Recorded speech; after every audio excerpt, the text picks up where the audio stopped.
So friend, I'm delighted to welcome you to the hero's journey.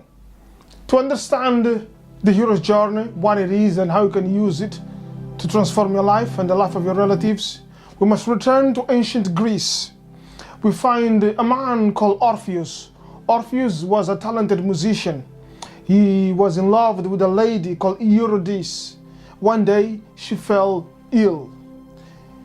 She went to the forest by herself, and while she was in the forest, she was bitten by a snake. The poison penetrated her system, her immune system, and she died. She went to the world of the dead, of the world of no return. Orpheus, whose talent was able to calm the waves of the sea, he decided to go to the world of the dead, to the underworld, to the netherworld, and try to rescue his wife. He went there, and when he arrived there, he was confronted by the king of the world of the dead, Apollo. He was the half-brother of Apollo, and his wife. Orpheus played the music. That was his talent. He played his best music, and he managed to charm the queen of the world of the dead. She pleaded with her husband, and she asked him to allow Orpheus to rescue his wife. The king of the dead, he obliged, but he demanded one important condition. He said, Orpheus, you can take your wife back to the world of the living, but you must not look back. She will follow you. You must not look back. Orpheus accepted. He started the return journey to the world of the living. So we have the ordinary world.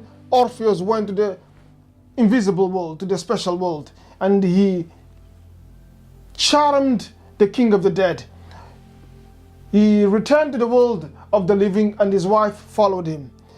When he stepped into the world of the living, he looked back to see whether his wife was following him, to see whether the world of the dead was telling the truth. He lost his wife forever. She died forever. A very important lesson here is the hero's journey. He lives in the ordinary world. His wife is taken to the world of the dead. He goes and tries to save her, but of course he breaks an important condition. He breaks the covenant. He should have followed the instructions of his mentor. He didn't. The start of your life, you will find someone like me who will introduce you to a wonderful subject called the hero's journey and the ability to prevent cancer and to cure cancer.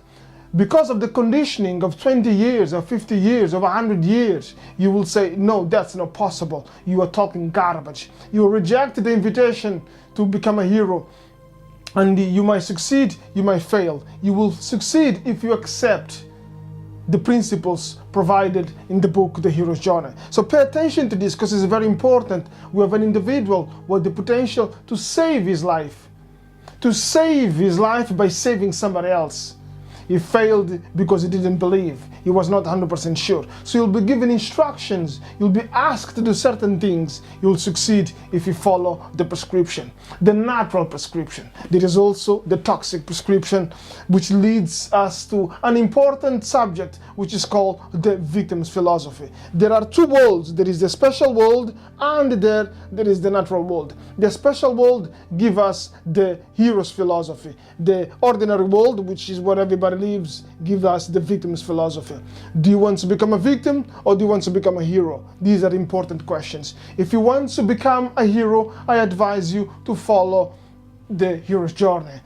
The book provides you with excellent examples and an introduction to this very profound subject, but we also have an online school, an online academy that will help you to execute, because of course the ideas are beautiful, they're romantic, but more important than the ideas is the execution. I like to say that those who don't understand the theory will never perfect the practice. The goal of these videos, the goal of this school, is to help you to perfect the practice. Which practice? The practice of healing yourself. The practice of becoming a hero who's able to defeat a big monster called cancer. Let's continue.